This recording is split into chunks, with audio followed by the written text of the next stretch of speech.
Samuel is available. Yeah. How is his condition, and what did you think You've- to pick this? Yes. No, just Antonio, you've changed the forwards. What did you put? I didn't change. Yeah, I have to tell them. Okay. Okay. Yes, you want to talk about some? Yes. Samuel and the choices. What made you choose these players? Samuel, we needed to test him today, and it's okay. That's why we start with him. As you know, he's very important in our team because he's how could you?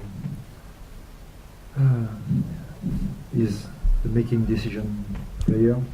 Okay, because we have a young number 10, and as you know, his experience is important. I have to announce one change, because we had a problem with José Madeira,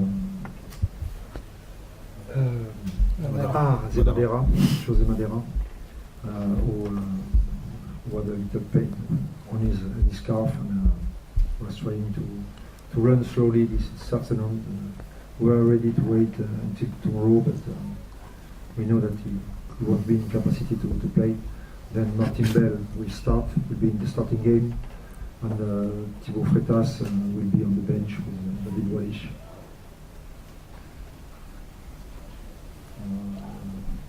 To answer the question,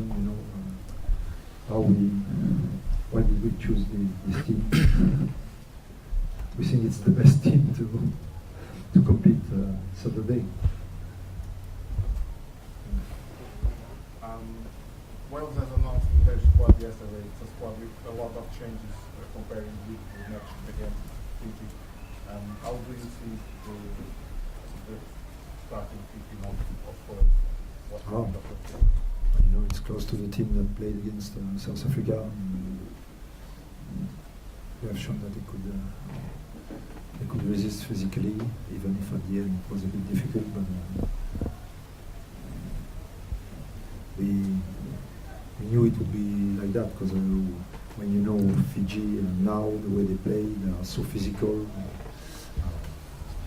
When you play 6 days later, and our game is between Fiji and Australia, then if you think about the team as a coach, you know that you have to change a lot of players, because international games are really tough.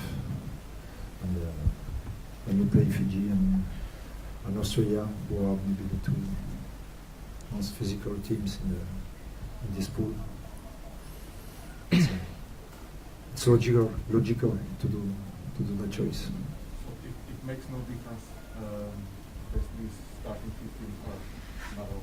No, the way they play is always organized the same way. The defense, what they do in attack also, they are very good on pressure high balls, good organization, rush defense in the backs.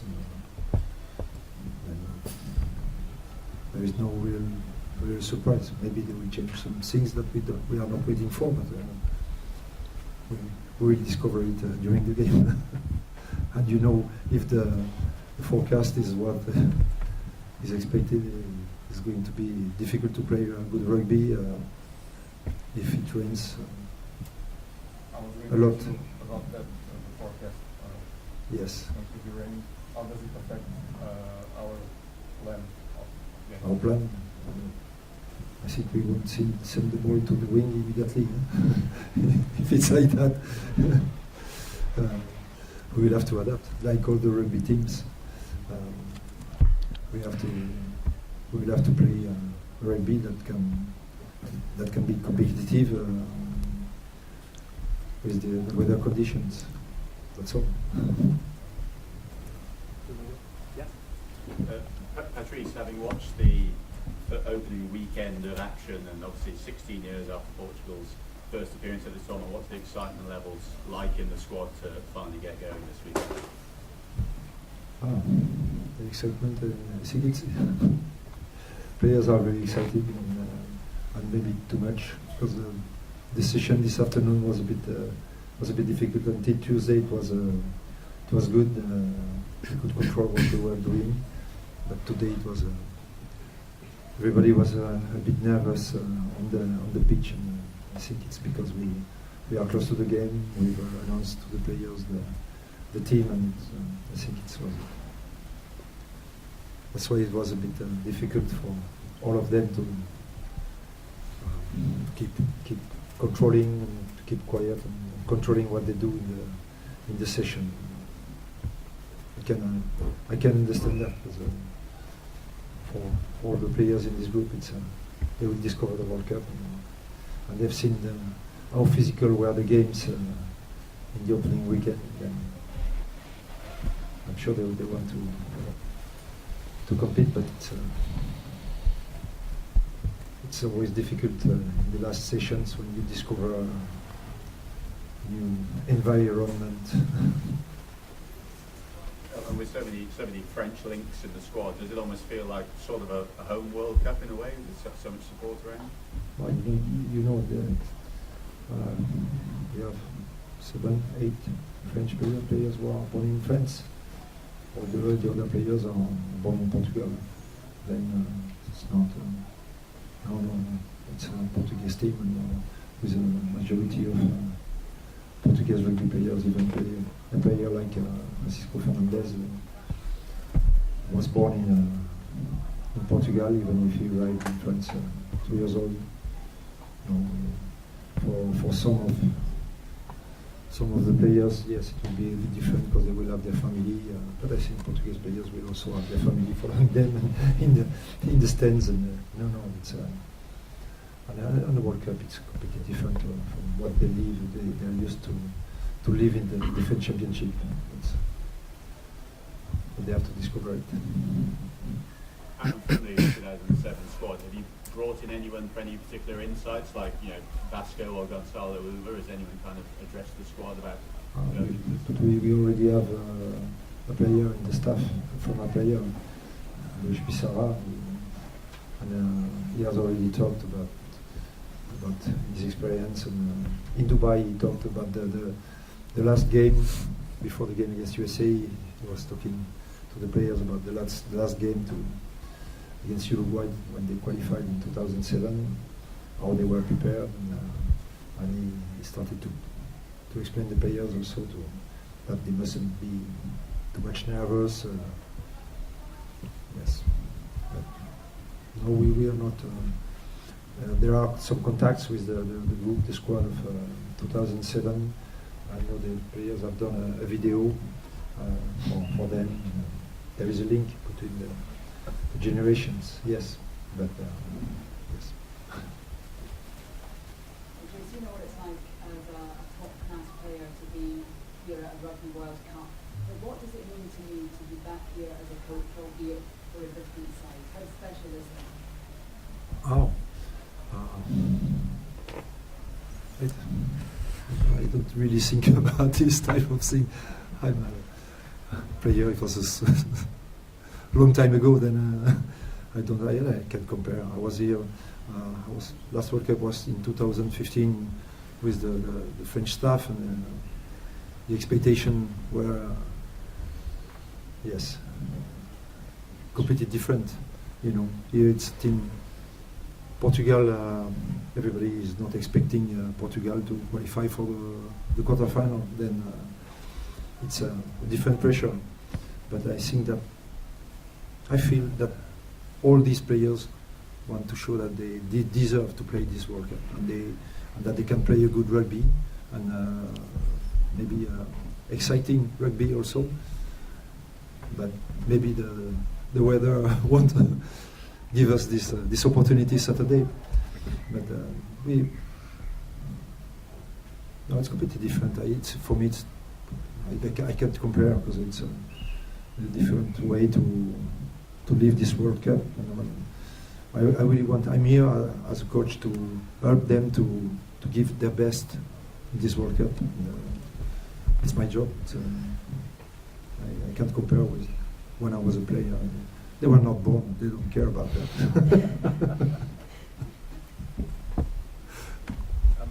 Patrice, you talked already about losing Jose. Were there other areas within the selection that you talked about? It looks like a very settled team. So was this an easy 23 to pick, or were there particular areas of conversation amongst the coaches? Oh yes, it was. Yes, it was not easy to do some choices. Yes, because we have some very good players in some positions. It was difficult. We were also talking about the possibility to have 6 forwards and 2 backs on the bench. Yes, it's always difficult when you have key games, very important games. It's always difficult to do choices, and it's the most difficult part of the job when you're a coach, because when you announce to some players that they are not involved in the game, in the 23, you know that they are so sad, so disappointed, and when you're a coach, you don't do this job for that. You just do the job to share good moments with the players and try to help them to be at their best level. And a simple question, but maybe not so easy to answer. How do you beat Wales? Have you? How do you beat How do you beat- Wales?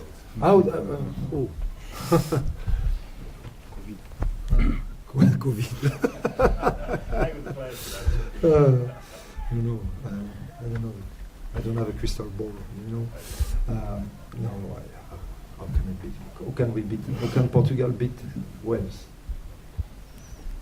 I tried to think about that for many months. And if I had find a key, I should never tell it.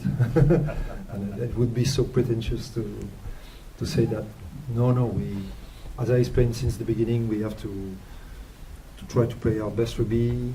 Try that we've improved even in the scrum, in the line out, in the moves, in the keys area of the game. We've worked with John Callard on the kicking game. Yes, we try to have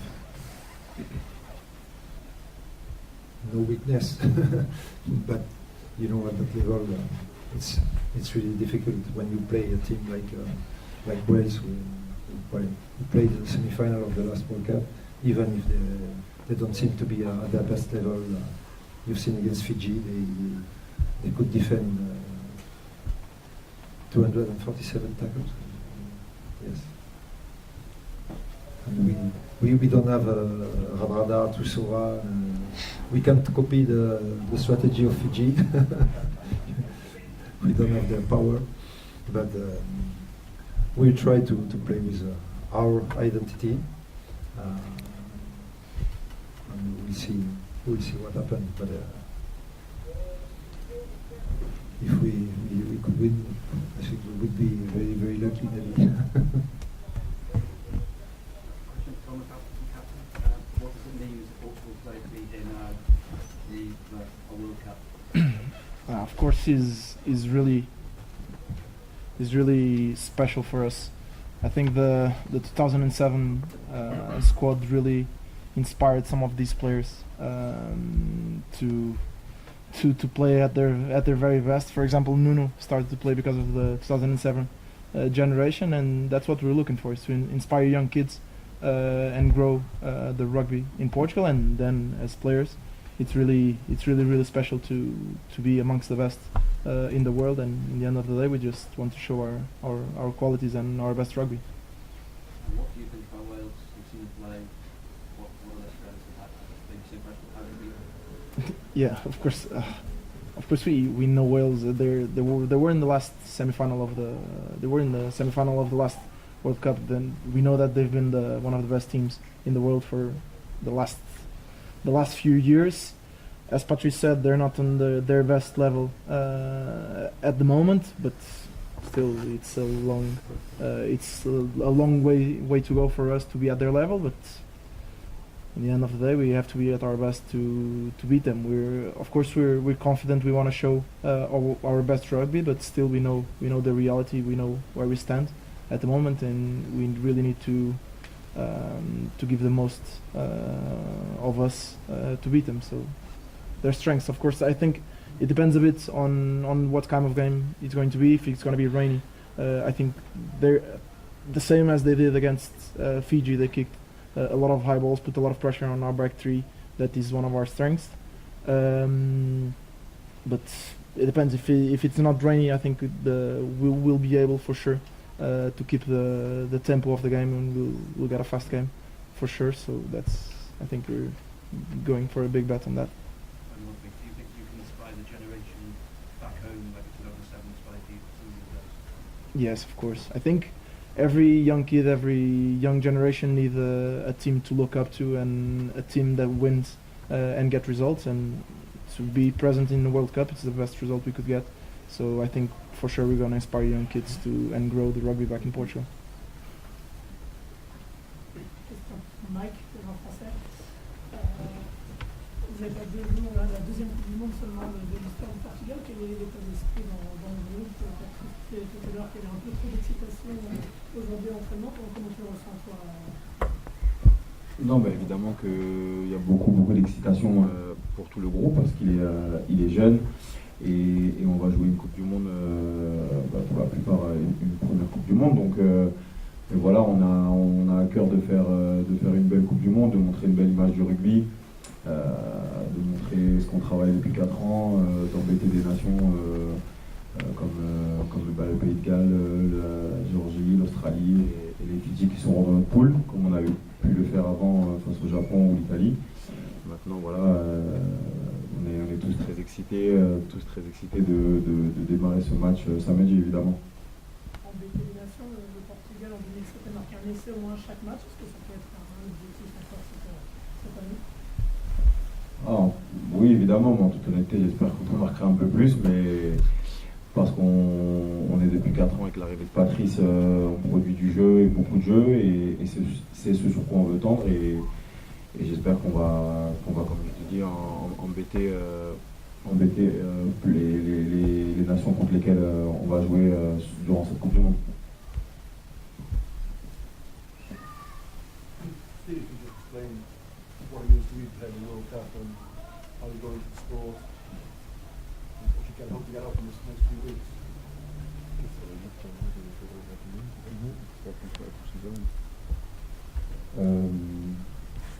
To do the best of ourselves, give the best, and we are lucky to be here.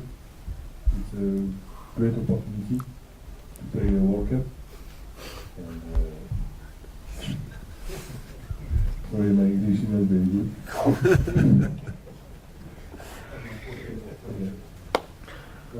French? You speak French?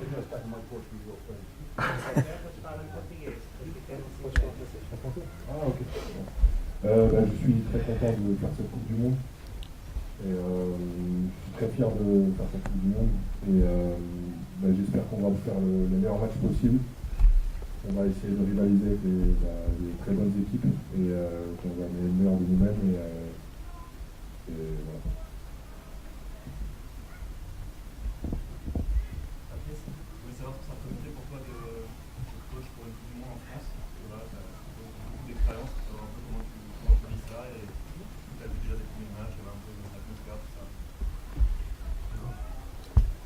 Moi, ce qui est sympa, c'est de voir un pays comme la France se passionner autant pour le rugby. Ça, c'est sympa. Et puis, c'est vrai que c'est toujours l'occasion d'avoir un éclairage sur les nations mineures, enfin, les nations du deuxième tiers, qui ont l'occasion de montrer leur progrès, leur évolution. On sent par contre que les grandes nations n'ont pas envie de se laisser surprendre.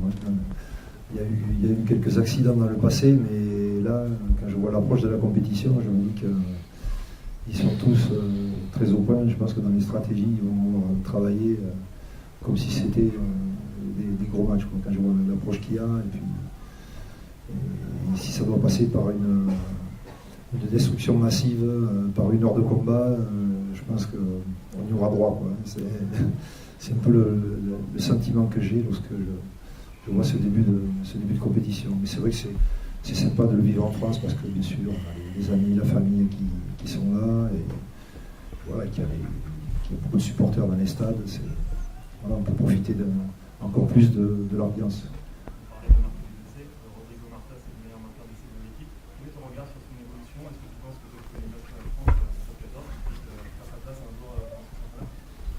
Ouais, c'est pas impossible. Franchement, je pense que des joueurs comme lui, comme Raphaël Storti, peuvent arriver à jouer en top 14. Quand je vois le potentiel qu'ils ont et la progression qu'ils affichent, ouais. C'est vrai que Rodrigo, lorsqu'on en a parlé au départ, comme il n'était pas GIF, les clubs n'étaient pas très intéressés. Et il est passé par Dax, parce qu'Hervé Durquetti l'a amené, l'a chapeauté, et là on s'est rendu compte que c'était une perle. Bon, nous on l'expliquait depuis un petit moment, mais c'est vrai qu'il a un potentiel assez exceptionnel. Il a des côtés qui me rappellent un peu Philippe Sella.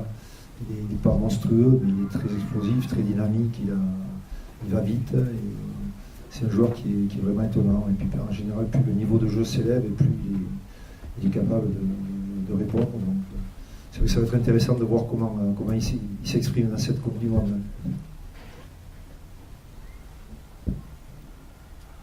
Mas temos vindo a falar ao longo destas semanas na vossa vontade de causar uma grande surpresa contra o País de Gales. Agora que estamos a cerca de 48 horas do jogo e com estas alterações já nesta última hora, com a previsão meteorológica se calhar não será mais favorável para o nosso tipo de jogo, mantemos essa ambição ou se calhar ou é melhor colocar aqui alguma água na fartura também? Em português ou em inglês? Português. Eu acho que não podemos perder o foco. A verdade é que nós sabemos sempre, e o rugby e o desporto, acho que é isto mesmo, vão sempre acontecer coisas que nós não podemos controlar. Acho que a lesão do Madeira, obviamente, que nos deixa tristes, de certa forma, especialmente uma pessoa que esteve no grupo desde o primeiro dia. A verdade era o único jogador que não era Patrício, fez todos os jogos sem falhar nenhum, e obviamente custa, mas custa mais por ele e pelo que sabemos que ele faz parte da equipa, mas a verdade é que quem vier para o lugar dele vai fazer isso tão bem ou melhor, portanto acho que isso não pode ser uma questão. Nós enquanto equipa não encaramos isso como uma questão, ficamos tristes por ele obviamente, mas temos de pensar na equipa e no resultado que queremos. Sabemos que jogar, se por acaso chover no sábado, sabemos que pode mudar um bocadinho o nosso plano de jogo. Nós temos um plano de jogo e uma identidade que acredito que seja mais favorável num jogo com a bola seca, com a relva sem estar molhada, mas também não podemos ser imaturos, acho eu, ao ponto de não adaptar o nosso jogo e deixar que essas condições nos afetem. Portanto, acho que a vontade está lá, a vontade de criarmos se calhar uma surpresa e um choque no rei mundial está lá, mas depois só quando chegarmos ao jogo é que vamos ver o que acontece. Mas a motivação e a vontade não se alteram minimamente com as adversidades que têm aparecido. Nuno, o Patrício já disse que se chover a bola não vai chegar tão depressa. Temos de adaptar o nosso jogo, a bola não vai chegar tão depressa às pontas, tão depressa lá atrás. Como é que isso nos vai afetar? Temos essa paciência que é necessária para esperar por essas bolas?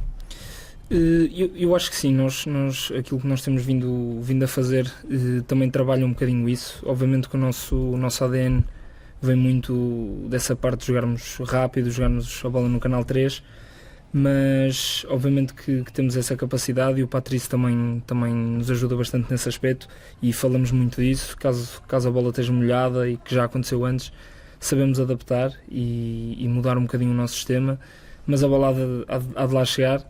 E se chegar com qualidade, tenho a certeza que vamos conseguir dar ali uma volta e fazer o que sabemos melhor. João, ao longo dos últimos dias falámos até com o David sobre a questão do poderio dos pactos avançados e teríamos, como não temos um pacto avançado tão forte como os galeses, temos que contrariar isso com outros aspectos do nosso jogo, como por exemplo a velocidade. Estas alterações que a equipa de Gales apresenta dá a ideia que os próprios quiseram ter uma equipa mais rápida mesmo na frente. Como é que vêm essas alterações e como é que tem que ter esse embate? Eu acho que nós desde que começámos esta caminhada para o Mundial, eu pessoalmente desde que jogo rugby internacional sempre fomos a equipa mais pequena. E temos-nos adaptado a isso, sempre jogámos contra equipas mais fortes nos avançados, mas eu acho que nós temos definido estratégias e e fala-se muito do rugby dos 3/4 e que o nosso rugby é dos 3/4, mas acho que os avançados têm-se chegado à frente, temos trabalhado muito nas fases táticas, temos conseguido igualar equipas de topo e vamos jogar para dominar nos avançados, que é a única maneira de nós conseguimos jogar, é o mindset que temos que ter. Sabemos que Gales é uma equipa muito forte, tal como são todas as equipas deste grupo, mas temos que pensar que apesar de sermos mais pequenos, temos pôr o nosso coração e conseguimos igualar a fisicalidade deles.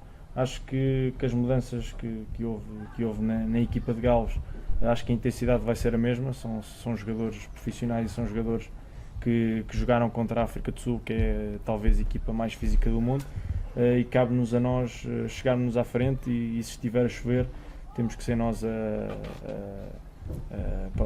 tomar partido do jogo e dar o melhor que temos. No questions? So we will end the team announcement. See you tomorrow.